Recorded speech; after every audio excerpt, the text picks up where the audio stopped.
Israelis in the north and center of the country were reminded they are targets of terrorism in rocket attacks from Yemen and Syria. More from ILTV's Steve Leibowitz. Israeli residents of the Golan Heights have had relative quiet in recent months, but not so last night. The northern residents were required to shelter after a pair of rockets were fired into the Israeli side of the Golan. The rockets impacted near the town of Ramat HaMagshimim, hitting an open area and causing no injuries. The army said that the rockets were fired from the Syrian town of Tasil, 12 kilometers from the Israeli border. The IDF targeted the area with artillery, and later, in response, the IDF carried out a series of airstrikes in Syria, targeting weapons belonging to the Islamist al-Shara regime. The army issued a statement saying that it holds the Syrian regime responsible for what is happening and will bear the consequences as long as hostile activity continues from its territory.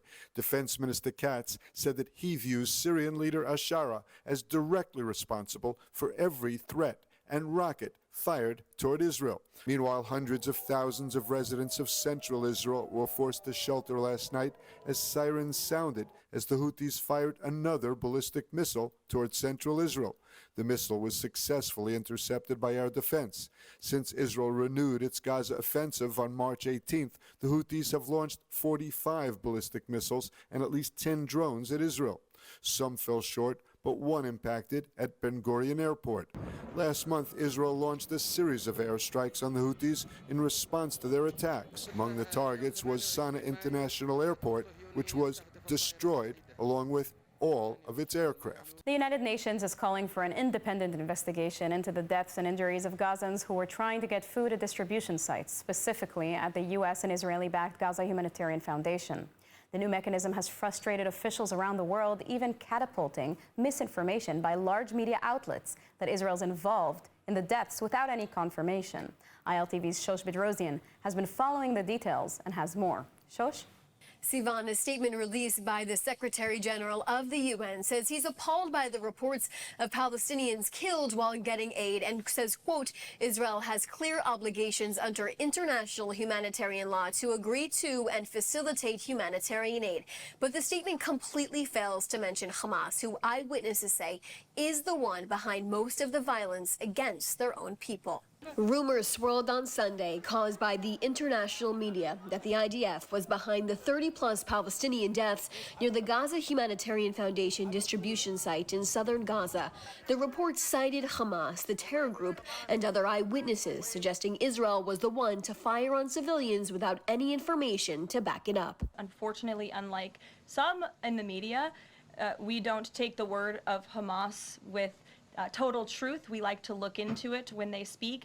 Unlike the BBC, who had multiple headlines. They wrote, Israeli tank kills 26, Israeli tank kills 21, Israeli gunfire kills 31, Red Cross says 21 people were killed in an aid incident, and then, oh wait, they had to correct and take down their entire story, saying we reviewed the footage and couldn't find any evidence of anything. Oh. Okay, so we're going to look into reports before we confirm them from this podium or before we take action, and I suggest that journalists who actually care about truth do the same to reduce the amount of misinformation that's going around the globe on this front. On Tuesday, the IDF did confirm soldiers identified individuals who deviated from the approved access route about half a kilometer away from a distribution site. The IDF says they are aware of reports of casualties from this incident. Our troops diligently issued warning shots. And as some of the suspects continued, despite these warning shots, advancing towards the troops in a threatening manner, further fire was directed near these specific individuals. Sivan, the UN spokesperson is calling the Gaza Humanitarian Foundation a, quote, recipe for disaster, and is calling on Israel to restart the United Nations system to distribute aid. Now, the spokesperson fails to mention Hamas at all in his statement, which Gazans will tell you controls the people and food when it's distributed in any other matter. The point of Israel and the U.S.'s involvement in this GHF mechanism is to limit Hamas from getting any type of aid, working to cut off their lifeline, according to officials. Sivan? Thank you for that, Shosh. A top evangelical leader is now at the helm of the U.S. and Israeli-backed Gaza Humanitarian Foundation as international tension mounts over who controls aid and who's really benefiting. More on this from ILTV's Mayan Hoffman. The Gaza Humanitarian Foundation today ordered a one-day closing of its distribution centers to carry out upgrades. The GHF made the move after at least 27 Palestinians were killed and dozens wounded in a third day of violence that have caused growing pains for the U.S.-based and Israeli-backed program. The announcement said the closure was for update and efficiency improvements. Operations will resume tomorrow. The move comes as GHF is undergoing major changes. The Boston Consulting Group has pulled out of the project, and GHF's former CEO, Jake Wood, stepped down last week.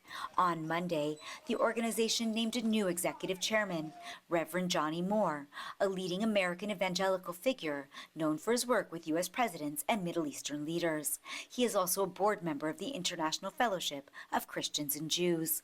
Moore said in a statement that the Gaza Humanitarian Foundation is committed to helping civilians while countering what he called false reporting from inside Gaza.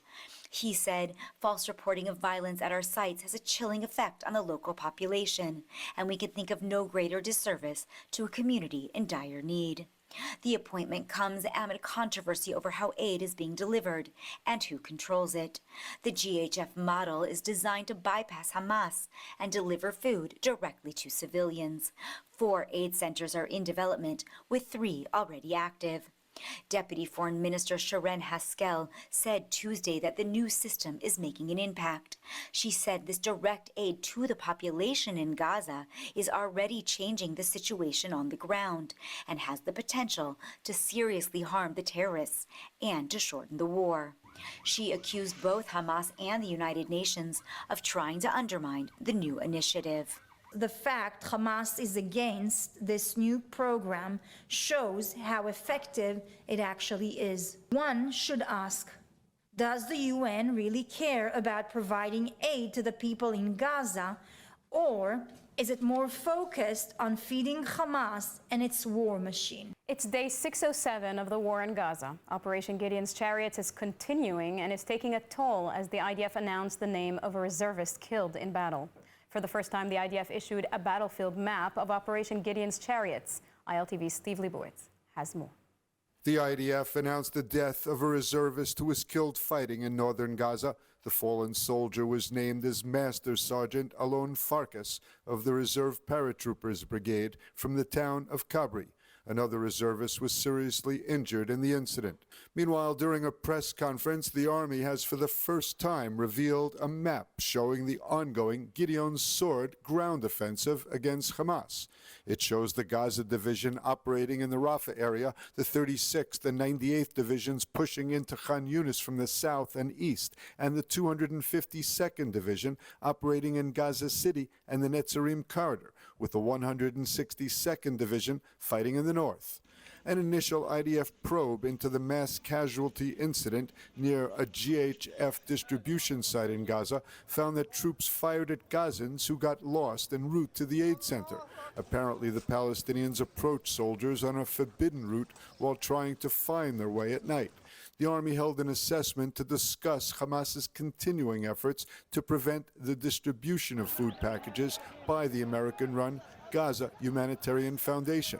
Meanwhile, security officials are accusing Hamas with trying to incite the Gazan population to try to storm the Israeli border. A security assessment discussed an extreme scenario in which Hamas would incite the population in central and southern Gaza to storm and attempt to breach the Israeli border. The Army has reportedly allocated intelligence resources and forces while clarifying open fire orders for senior IDF commanders deployed in border areas. And joining us to discuss all of this now is Colonel Miri Eisen, a senior fellow at the International Institute for Counterterrorism at Reichman University. Thank you, Miri, for joining. Thank you so much, Sivan. So, Miri, we saw yesterday that the Syrian front was reactivated after months of relative quiet. Why do you think that is, and what does it signal? Should we be concerned about this front? We should be concerned about all of the fronts. We're still in a war. It's still a multi-front war, and it seems to be quiet, but that's quiet above surface. Below surface, things are bubbling. Specifically, the attack yesterday from the Golan Heights into the Israeli Golan Heights was one of the ones, Sivan, that kind of makes me laugh, because two different organizations claimed responsibility. One of them is a Palestinian one. They named it after Mohammed Def. He's the one that Israel killed June of last year, one of the architects of the October 7th attack. The second organization that claimed responsibility was an Iranian-backed Shiite organization, which means that both still exist in Syria. Syria is in a precarious situation. It isn't that right now new president Ahmed al-Shara, Abu Muhammad al-Julani really controls everything. So we need to take notice of these. I don't think that these are very serious threats, but we need to take every single one as is. And as Minister of Defense Israel Katz said, we in Israel hold this new regime responsible. They want to be the responsible ones. They need to stop these kind of actions. Now, shifting to Gaza, we are unfortunately seeing more soldiers' lives claimed this week. As the toll rises among IDF soldiers, how would you assess the recent military operation, Gideon's Chariots, thus far? And how do you see this advancing? So one of the hardest part about any kind of military action is that it's an action in a violent environment against the terrorists, Hamas, and you can't go in and hope in any way that there are only going to be casualties, terrorists on the other side. The Israeli military is working slowly and systematically. Everybody wants us to do things quickly. When you do things quickly, where there are over 2 million civilians inside the Gaza Strip, you may kill more civilians. It won't be any better. You need to do things slowly. And that slow action in the different areas that we've already been in, it hurts, it's hard, it is most definitely impacting Hamas. Hamas is losing more control on the Gaza Strip. But until there's a clear-cut, I would say, governmental view of what it's going to look at after, the IDF in this sense, attacking Hamas, being very effective against Hamas, is still going to have that problem of, so who rules in the Gaza Strip after? Is it the IDF directly? Is it somebody else? And these questions have not yet been answered. Now, regarding the reported deaths at the food distribution sites in Gaza, operated by an American company, what's your take on the UN's call for an investigation, and how should Israel respond to mounting international pressure and misinformation by Hamas published on all media? I would just add it into the where we are right now. All of my cynicism wants to come out now. I look at you, Sivan, and I go, are you kidding me? The United Nations wants to investigate us. The United Nations Relief and Welfare Agency for the Palestinian refugees that has been in existence from 1949. It was a UN decision from 1950. And what have they done in this war? They have enabled and empowered Hamas. They enabled and empowered Hamas in the decades before this war. They allowed inside their education systems, not just in the Palestinian Hamas-led ones inside the Gaza Strip, inside the UN education system, to have horrific anti-Semitic, anti-Israel, anti-Zionist, you say misinformation, lies. And when we talk about the distribution that's been happening, the challenge inside has been the same challenge for this entire war. It is a war. And what Israel is trying to create is a system that Hamas does not control. And Hamas, I say very sadly, is both infiltrated part of the United Nations Relief and Welfare Agency and also controls it from the outside. So no, this is not perfect, but neither was the old one.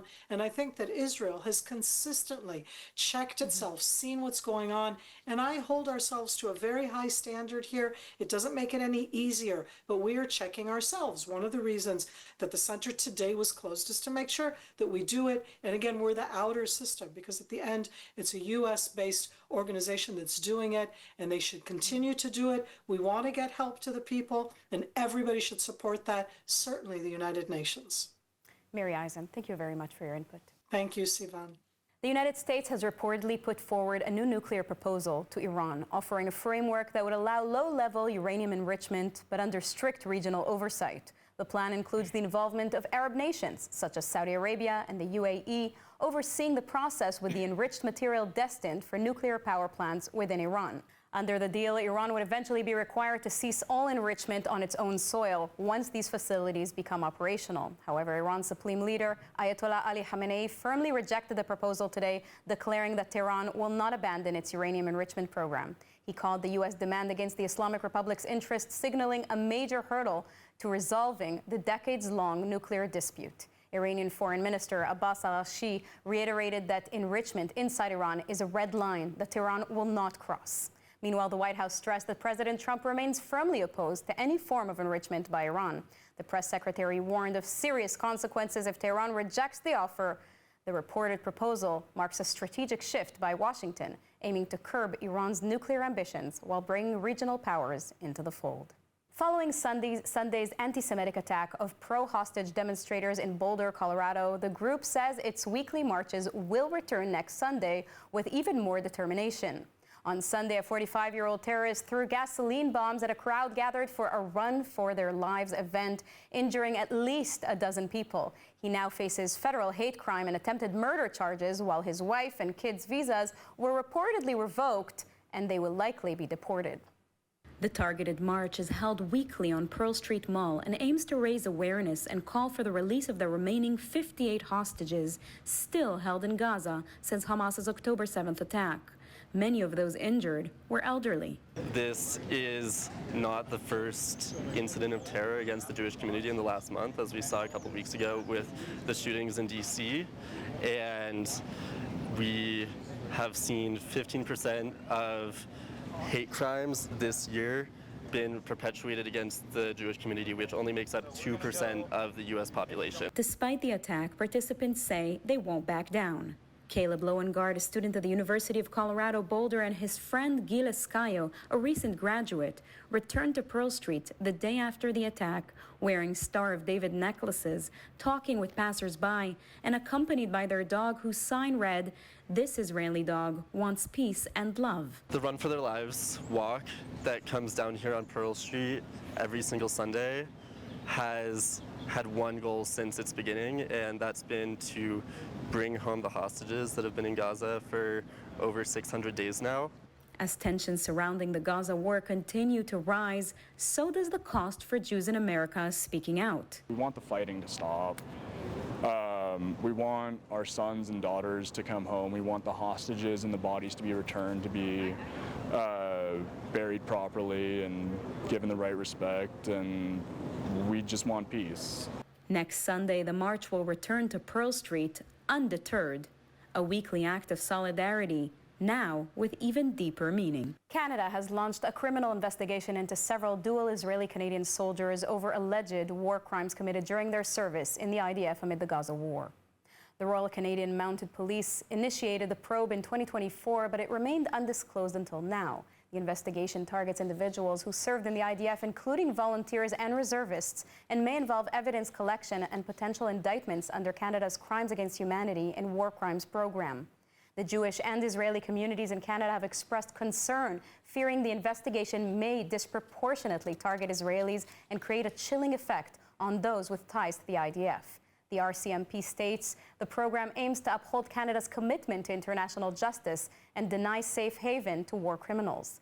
This marks the first time Canadian authorities have formally opened a war crimes investigation against dual Israeli-Canadian nationals, signaling a significant development in Canada's approach to international human rights enforcement. Those were the scenes and the reports from this week from Boulder, Colorado, and from Canada. Disturbing reminders that anti-Semitism today is not just a matter of words, but of violence and fear, even on North American streets. And these latest events are part of a much wider pattern we've been tracking, one that's raising serious questions around the world about rising hate, misinformation, and the very meaning of Jewish identity and safety in 2025. To help us make sense of it all, we're joined now by Israel Neiman, a respected historian and lecturer at the Technion, whose insight on anti-Semitism and the ideology driving it brings clarity to today's most urgent headlines. Israel is known for his nonpartisan, deeply historical approach, and his work with the Neiman Academy focuses on exactly these kinds of issues. Israel, it's great to have you back with us. Thank you very much. So just when you thought that you knew everything about anti-Semitism, here comes October 7th. Can you explain why this is of great concern, not just for Israelis and Jews, but also for the wider community? Okay. Anti-Semitism is a threat to the very fundamentals of democratic society. Acceptance, freedom of expression, and meritocracy. All are threatened, whoever you are. Anti-Semitism adopts like a chameleon and is just as poisonous in any of its facades. After World War II, liberals and your center-left condemned anything that even had a hint of anti-Semitism. But nowadays, with political correctness and wokeism, words of old are turned on their head. It's doublespeak. Look at the socialist parties in the UK, Canada, Australia, and elsewhere. If you don't adhere to their agenda, you're purged. They just look like the former Soviet Union. That's what we have. The Jews are the litmus test. If anti-Semitism is allowed to continue, others will be persecuted as well. Liberal socialist culture is destroying its own value system. Now, the past few weeks have seen a wave of high-profile anti-Semitic attacks. We've seen the one in Colorado. We've seen the double murder in D.C. And unfortunately, there are many other incidents all over. What can we learn from these incidents? What should we be concerned about? Okay, history teaches us anti-Semitism is never just about the Jews. It's a warning sign that society is under threat. Look, just last month, 2 employees at the Israeli embassy were gunned down in cold blood in Washington outside the Jewish Museum. One of them was born a Christian. The shooter was from a far-left extremist anti-capitalist group. However, in his logic, Israelis and Jews are legitimate targets for his violent hatred. Take a look at the UK. Leading sports figure, Gary Lineker, went on an anti-Israel tirade using images of rats. These are the same exact symbols that the Nazis used when persecuting the Jews. Today, anti-Semites will stop at nothing. Unfortunately, we can expect more attacks like what happened in Washington and in Boulder, Colorado. So does academia protest? Obviously not. When jihadi petrodollars are funding Harvard, Oxford, and higher education throughout the West. Since October 7th, anti-Semites are sending a clear message. We're no longer hiding. We're here to destroy democratic values and freedoms, and we reject pluralism. Accepting Jews is the ultimate in pluralism. Now, and I always at least try to end on a somewhat positive note. Please tell us about the hope here. What can be done about this? Okay, so what can be done? 1, vigilance, determination, and education. When the truth is twisted, violence is excused, nobody is safe. Not Jews, not Christians, not democracy. Anti-Semitism has always existed in democratic societies. However, now it's part of mainstream discourse. If not treated, this societal infection can be fatal. For those who want to take action, we at the Naaman Academy have 2 courses. 1 on exposing the Islamic Jihad agenda. Another examines anti-Semitism and how it's been acceptable and what we can do. Be part of the solution. Thank you. Naaman, thank you very much. And now let's take a look at the weather forecast. Partly cloudy skies are expected around most of the country tonight, with temperatures reaching lows of 19 degrees Celsius or 67 degrees Fahrenheit. Then tomorrow we'll see clear skies alongside hot temperatures, seeing highs of 31 degrees Celsius or 88 degrees Fahrenheit. That's a wrap for today's news. For the latest updates from Israel on all your devices, be sure to follow our ILTV channel, subscribe to our newsletter, and explore our website, iltv.tv. Stay informed with the latest news straight from the heart of Israel. I'm Sivan Raviv. Be well, be safe, and thank you so much for watching.